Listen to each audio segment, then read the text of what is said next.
Welcome to True Crime Documentary, where we dive into the most shocking and perplexing crimes from across the country. Today, we're taking you to Norman, Oklahoma, a seemingly quiet and conservative suburb that's home to a dark and sinister secret. Behind the facade of perfect suburban life, one woman's hidden desires led to a gruesome murder that left the entire community reeling. This is the story of Helen Marquart, a devoted housewife whose secret affair with a neighbor's teenage daughter ended in tragedy. Norman, Oklahoma, is a place where traditional values and close-knit communities are woven into the fabric of everyday life. It's a town where neighbors know neighbors, and everyone looks out for one another. But beneath the surface of this idyllic suburban landscape, secrets and lies were simmering, waiting to boil over. Helen Marquart was 42 years old, the picture of a perfect Southern homemaker. She lived in Norman with her husband Robert and their three lively triplets, Ryder, Riley, and Ryan. Her life seemed like something out of a family sitcom, a beautiful home, a loving husband, and a family that was the epitome of wholesomeness. Helen was heavily involved in the community, especially at her children's school, where her kindness and warm personality made her a beloved figure in the neighborhood. To the outside world, Helen seemed to have everything. Her husband Robert was a successful corporate lawyer, known for his work helping major oil companies find legal loopholes to drill for oil in third-world countries. The family often attended church at First Baptist of Norman, where Helen led a Bible study group for women. They were the kind of family you'd expect to see on a Christmas card, smiling and picture-perfect. But beneath the surface, Helen was struggling. Her marriage to Robert had grown cold and distant over the years. Robert's demanding job kept him away from home for weeks at a time, and when he was home, he was often preoccupied with work. The couple's once strong bond had weakened, leaving Helen feeling lonely and sexually unfulfilled. She began to crave excitement, something to break the monotony of her everyday life. In early 2022, Helen found that excitement in a most unexpected place, her 17-year-old neighbor, Taylor Ronsley. What started as a friendly mentorship, with Helen teaching Taylor how to act like a good Christian lady, soon turned into something darker. Their relationship quickly escalated into a secret sexual affair, with Helen becoming increasingly obsessed with the young woman. She was captivated by Taylor's youth and energy, qualities that Helen felt she had lost over the years. This affair became Helen's escape, a way to fill the void left by her crumbling marriage. In the days leading up to her death, Helen's obsession with Taylor reached a boiling point. The consequences of their affair would be devastating, leaving a trail of destruction and heartbreak in its wake. But as we delve deeper into this tragic story, one question remains: what drove Helen to make the choices she did, and what ultimately led to her downfall? Helen's behavior became increasingly erratic in the days leading up to her death. She withdrew from her usual activities and became more possessive of Taylor. It was clear to those close to her that something was deeply wrong, but no one could have predicted the tragic end that was about to unfold. On the morning of June 5, 2022, Robert Marquart walked into his home in Norman, Oklahoma, after a long overnight at the office. It was just after 7 a.m., and the sun was already shining brightly through the windows. The house was eerily quiet, which was unusual given that his three children, Ryder, Riley, and Ryan, were normally up and getting ready for school. Robert expected to find his wife, Helen, bustling about the kitchen making breakfast, but instead he found the kitchen empty. Robert called out for Helen, but there was no answer. As he climbed the stairs to their bedroom, a sense of unease began to settle in. When he reached the bedroom door, he noticed it was slightly ajar. Pushing it open, Robert was met with a scene that would haunt him forever. Helen was lying on the floor next to their bed, naked, with a pool of blood around her head. She had been shot to death. The room was a mess. The bed was unmade, furniture was overturned, and shards of broken glass were scattered across the floor. It was clear that a violent struggle had taken place. Robert stood frozen for a moment, his mind struggling to process what he was seeing. Then panic set in. He rushed to Helen's side, desperately trying to wake her, but it was too late. Realizing she was gone, Robert grabbed his phone and dialed 911. His hands were shaking as he tried to explain to the operator what had happened. The 911 call was frantic. Robert's voice was barely controlled as he told the operator that his wife had been shot and that she wasn't breathing. The operator tried to keep him calm, but Robert was clearly in shock. When the police arrived a few minutes later, they found Robert sitting on the floor next to Helen's body, his face pale and his eyes wide with disbelief. He was taken outside and placed in a police car while the officers secured the scene. News of Helen's death quickly spread through the neighborhood. Neighbors who had seen the commotion began gathering outside the Marquart home, whispering to one another as they tried to make sense of what had happened. The once peaceful suburban street was now a scene of chaos and tragedy, as the community struggled to come to terms with the brutal murder of one of their own. It wasn't long before local news stations like KFOR TV arrived on the scene, cameras rolling as they reported live from the quiet suburban street that had suddenly become the center of a gruesome murder investigation. The Norman Police Department arrived at the Marquart home within minutes of Robert's 911 call on June 5, 2022. Officer David Collins, a 12-year veteran known for his calm demeanor, was the first on the scene. He quickly assessed the situation and called for backup.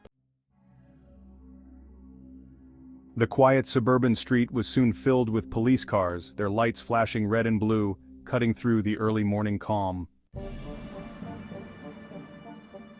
Detective Dean Yoakum, a meticulous investigator with a reputation for solving complex cases, was assigned to lead the investigation. All right, team, let's get to work. We need to piece together what happened here. As the officers entered the home, they were met with a chaotic crime scene.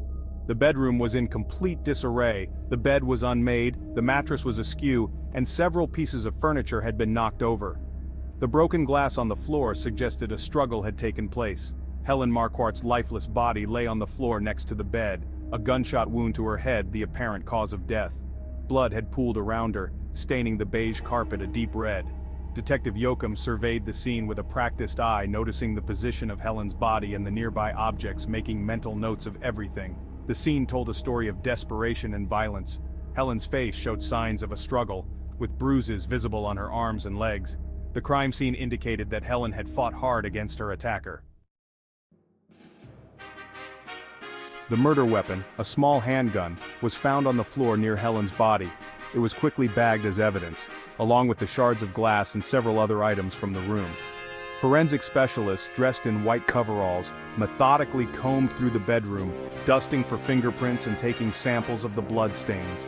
They photographed the entire scene, documenting every detail that could later be used in the investigation. Outside, Officer Collins interviewed Robert Marquart, who was still in a state of shock. Robert, can you tell me what happened when you got home? I found Helen's body when I returned home from work early this morning. I have no idea who could have done this to her. As the questioning continued, Robert's answers were slow and disjointed, reflecting his disbelief and grief. I understand this is difficult, but we need to know everything that happened. Detective Yoakum, while sympathetic to Robert's emotional state, knew that time was of the essence. She had to piece together the events of the previous night and identify the killer before they could strike again. The investigation was just beginning, and the police had a long and difficult road ahead of them. They would have to interview witnesses, analyze evidence, and follow every lead to uncover the truth behind Helen's tragic death. We need to start by talking to anyone who might have seen or heard something unusual last night. Every detail could be crucial. As the news of the murder spread, the community was left reeling, wondering how such a heinous crime could occur in their quiet suburban neighborhood. The police were determined to find the answers and bring justice to the Marquart family. The investigation unfolds. The first 48 hours after a murder are critical, and Detective Dean Yoakum was determined to gather as much evidence as possible before any leads went cold. The investigation was just beginning, but the scene in the Marquart home had already provided several clues that would guide the detectives in their search for Helen's killer. Taylor Ronsley, the first suspect. Taylor Ronsley, the 17-year-old neighbor, was the first suspect in the investigation. She was well known around Norman, Oklahoma, as a bright and independent young woman set to graduate from Norman High School that month. Taylor was popular among her peers, known for her rebellious streak in a town where conservative values often dictated behavior. A dark and secret affair. Despite her vibrant exterior, Taylor's sexual relationship with Helen Marquart had taken a dark turn. What began as a mentorship quickly escalated into a secret, passionate affair that left me feeling increasingly trapped. Helen, who initially acted as a guide for Taylor in navigating the expectations of their community, soon became a possessive and controlling sexual partner, often asking Taylor to experiment far beyond her comfort zone. A change in behavior. Taylor's friends noticed a change in her behavior. She had become more withdrawn, avoiding social gatherings and skipping her usual hangouts like the local Starbucks, where she and her friends would often meet. I just couldn't face them, you know? Everything felt different. When Detective Yoakum and her team brought Taylor in for questioning, they were particularly interested in her sexual relationship with Helen. The detectives knew that Helen's possessiveness could have been a possible motive for murder. Taylor's reaction during the interrogation was telling. She appeared nervous, fidgeting with her hands and avoiding eye contact. A soured relationship. Detective Yoakum asked Taylor about the nature of her relationship with Helen, and at first Taylor was reluctant to say much. However, as the questioning continued, she admitted that she and Helen had been involved in a romantic relationship that had recently soured. Taylor described how Helen had become increasingly erratic in the weeks leading up to her death, mentioning how Helen would often call her at all hours of the day, demanding her to drop everything to have sex with her. Taylor also revealed that Helen had threatened to expose their relationship if Taylor tried to end it. These threats had caused Taylor a great deal of stress, and she had started to feel suffocated by Helen's constant need for control. When asked where she was the night of the murder, Taylor claimed she was at a friend's house, studying for final exams. The detectives noted her alibi but remained skeptical given the tension in her relationship with Helen. Taylor's nervous demeanor during the interrogation only heightened the detectives' suspicions. Taylor, we need you to tell us more. What exactly happened that night? I swear I had nothing to do with Helen's death. I wasn't even there. Despite her denials, Taylor's connection to the victim and the strained nature of their relationship made her a key suspect in the investigation. Your relationship with Helen was complicated, to say the least. We need to dig deeper into your story, Taylor. The detectives knew they needed to dig deeper into Taylor's story to either confirm or rule out her involvement in the crime. The next person under scrutiny was Robert Marquart, Helen's 46-year-old husband. As a corporate lawyer, my job demands long hours and frequent travel. It's not easy, but it's what I do. Specializing in helping oil companies find loopholes to take people's land in third-world countries for drilling, Robert had a demanding career that often kept him away from home. I was always working, always on the move. It was tough on our marriage, but I thought we were managing. In the close-knit community of Norman, he was known for his professional success, but also for his distant, somewhat aloof demeanor. Unlike Helen, who was actively involved in the community, Robert kept mostly to himself, focusing on his career and leaving Helen to manage their home and raise their 3 children, Ryder, Riley, and Ryan. Our relationship had been strained for some time. The couple, once seen as the perfect pair, had grown apart over the years. Friends and neighbors noticed the shift. We no longer attended events together, and when we did, there was an obvious tension between us. Helen had confided in a few close friends that she felt neglected and lonely in her sexless marriage. She had mentioned how Robert's constant absences had made her feel more like a single parent than a partner in their relationship. On the night of Helen's murder, Robert claimed he had been working overnight at his office in downtown Oklahoma City. I told the detectives that I hadn't noticed anything unusual when I returned home early the next morning, only to find Helen's lifeless body. Detective Yoakum and her team were interested in Robert's alibi and his reaction to finding his wife dead. We questioned him thoroughly, trying to gauge whether his grief was genuine or if it masked something darker. During the interrogation, Robert remained calm and composed, answering questions in a measured tone. I expressed deep sorrow over Helen's death, but there was a detachment in my demeanor that the detectives found unsettling. Was Robert's grief genuine, or was he hiding something? The investigation was far from over, and we would need to dig deeper to uncover the truth behind Helen's tragic death. Robert admitted that he and Helen had been having marital problems, but insisted that he still loved her and would never have harmed her. However, the detectives couldn't ignore the possibility that Robert's strained marriage and Helen's affair with their neighbor's daughter, Taylor Ronsley, could have provided a motive for murder. When pressed about his whereabouts on the night of the murder, Robert was adamant that he had been at work, presenting time-stamped emails and phone records as proof. While his alibi seemed solid, the detectives were not entirely convinced. They noted that Robert's profession gave him the skills and resources to potentially cover his tracks if he were involved in the crime.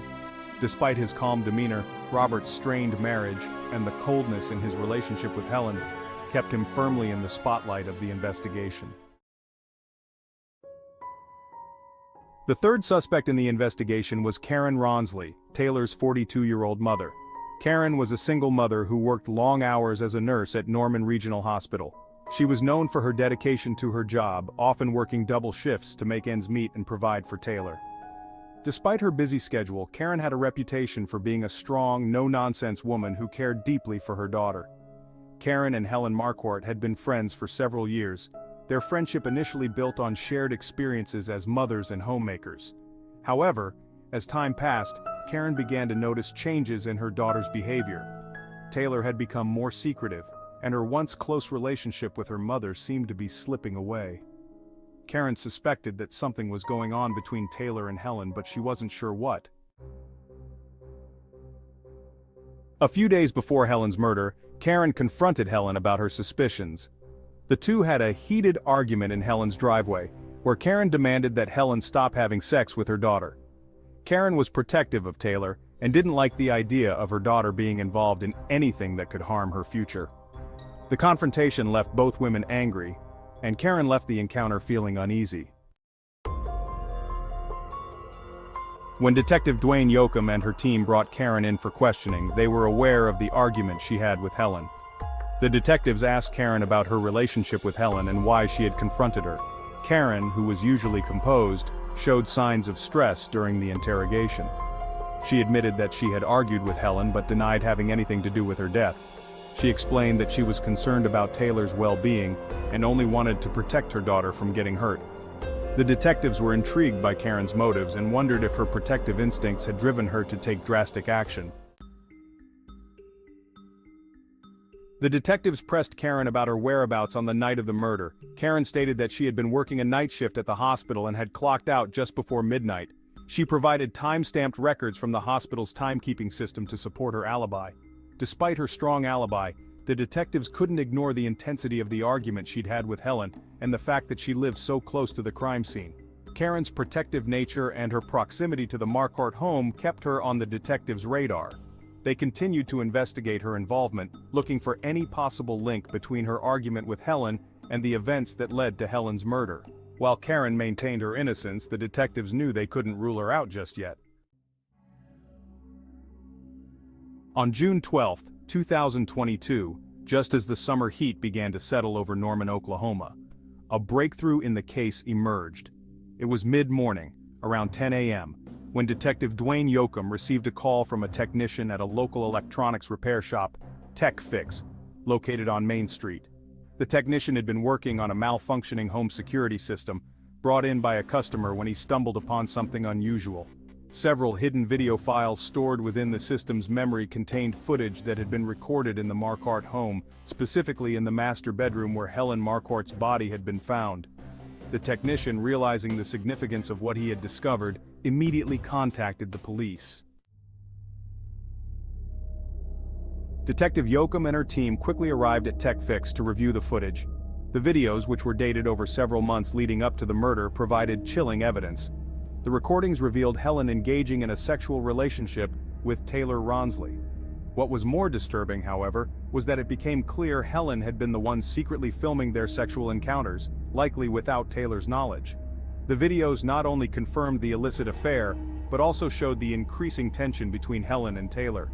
In one of the final recordings made just days before the murder, Helen could be heard threatening to expose their relationship if Taylor tried to leave her. The footage painted a picture of a sexual relationship that had turned toxic, with Helen growing more possessive and Taylor appearing increasingly fearful. This new evidence was a turning point in the investigation. The detectives realized that Helen's murder wasn't just a crime of passion, it was the tragic result of a relationship that had spiraled out of control. The footage also provided crucial insight into Taylor's state of mind leading up to the murder, suggesting that she may have acted out of fear and desperation.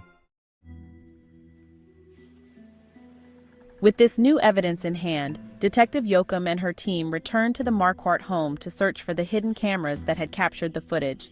The investigation was far from over, but the detectives were one step closer to uncovering the truth behind Helen's tragic death. As the investigation reached its climax, all eyes were on Taylor Ronsley.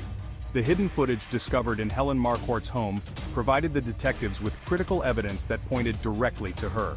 On June 14, 2022, Detective Dwayne Yoakum and her team finally felt they had enough to make an arrest. Taylor Ronsley, A Life of Secrets. Taylor Ronsley, just 18 years old, was a popular high school senior who had once been full of promise. Known for her outgoing personality and academic achievements, Taylor was the kind of girl who seemed to have it all. But behind closed doors, she was trapped in a toxic and secretive sexual relationship with Helen, a relationship that had spiraled out of control. Taylor's once bright future had dimmed under the weight of Helen's controlling manipulation and possessiveness. The night of the murder. On the night of Helen's murder, the tension between the two reached a breaking point. The hidden footage showed Helen threatening to reveal their sexual relationship via sex tapes she had recorded if Taylor ever tried to leave her. This threat was the final straw for Taylor, who felt cornered and terrified. In a moment of panic and desperation, Taylor grabbed the gun from Helen's nightstand.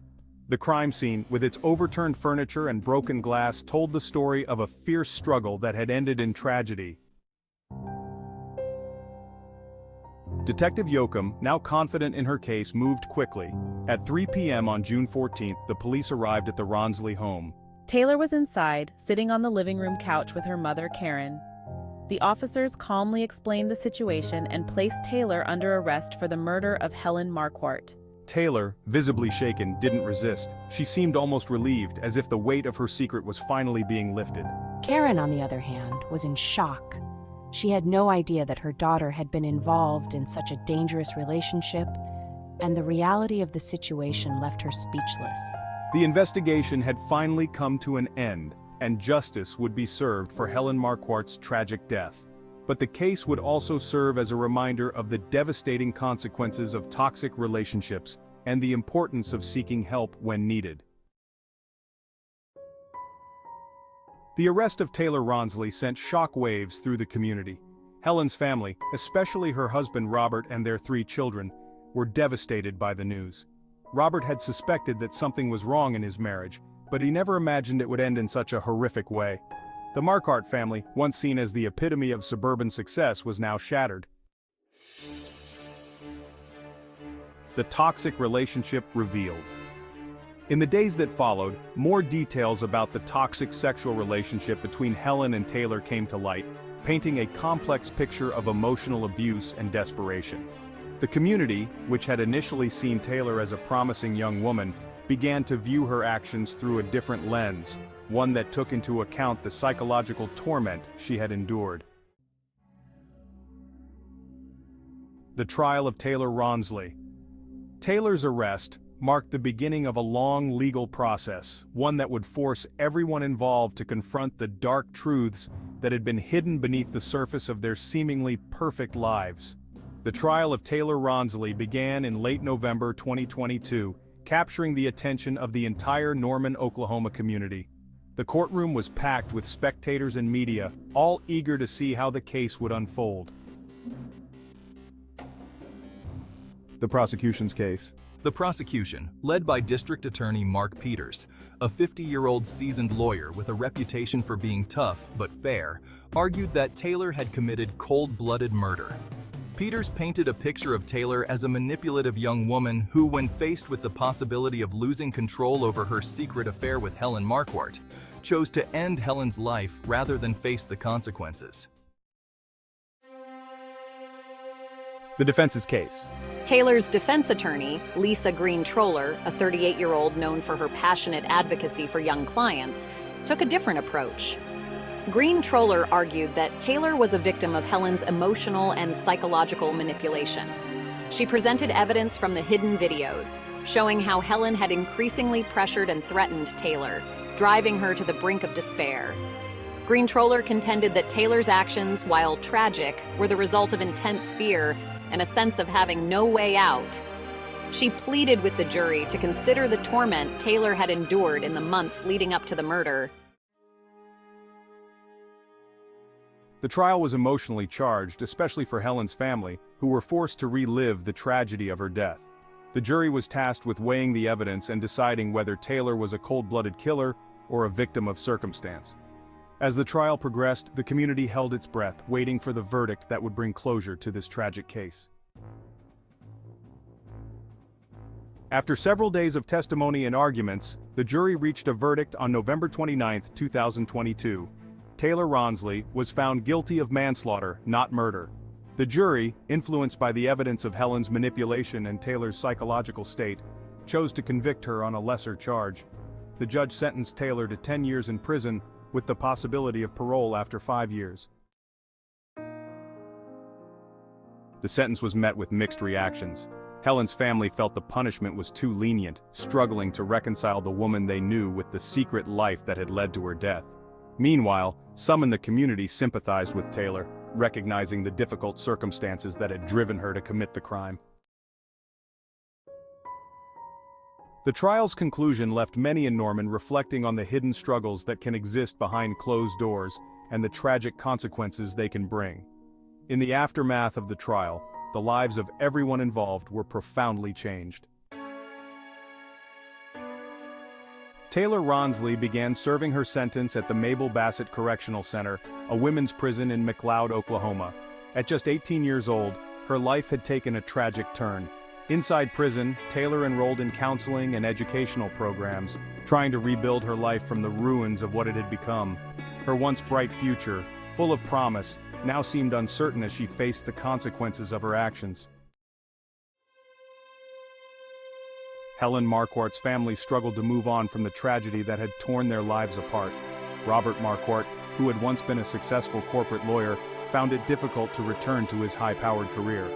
The revelation of his wife's secret affair and the circumstances surrounding her death had left him shattered. He took a leave of absence from his job, choosing instead to focus on raising his children, Ryder, Rifle, and Ryan.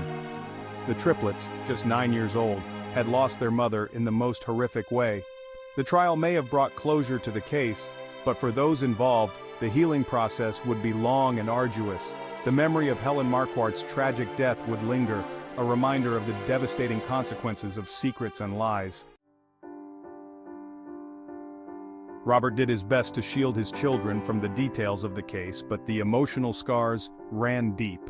The triplets, Ryder, Rifle, and Ryan, were still trying to come to terms with the loss of their mother and the shocking revelations about her secret life. Karen Ronsley, Taylor's mother, also faced an uphill battle. A dedicated nurse who had always worked long hours to provide for her daughter, Karen was consumed with guilt, wondering how she could have missed the signs of her daughter's distress. Despite her own pain, Karen continued to support Taylor throughout her incarceration, visiting her regularly and advocating for her early release. The Norman community, once close-knit and conservative, was left in shock by the events that had unfolded in their quiet suburb. Helen Marquart's death and the trial that followed became a cautionary tale, a reminder that even in the most seemingly perfect neighborhoods, dark secrets could be lurking beneath the surface. Friends and neighbors who had once admired the Marquart family now looked at their own lives, questioning what might be hidden behind their own closed doors. As life in Norman slowly returned to normal, the memory of Helen's tragic death and the trial that followed would never fully fade. It served as a grim reminder of the hidden pain and desperation that can lead to unimaginable consequences. The case had exposed the dark underbelly of suburban life, revealing that even the most ordinary-seeming families can be hiding secrets and lies. The trial of Taylor Ronsley had left an indelible mark on the community. It had forced people to confront the reality that even in the most idyllic of neighborhoods, tragedy can strike, and that the facade of perfection can be just that, a facade. The memory of Helen Marquart's tragic death would continue to haunt the community, a reminder of the devastating consequences of secrets, lies, and desperation.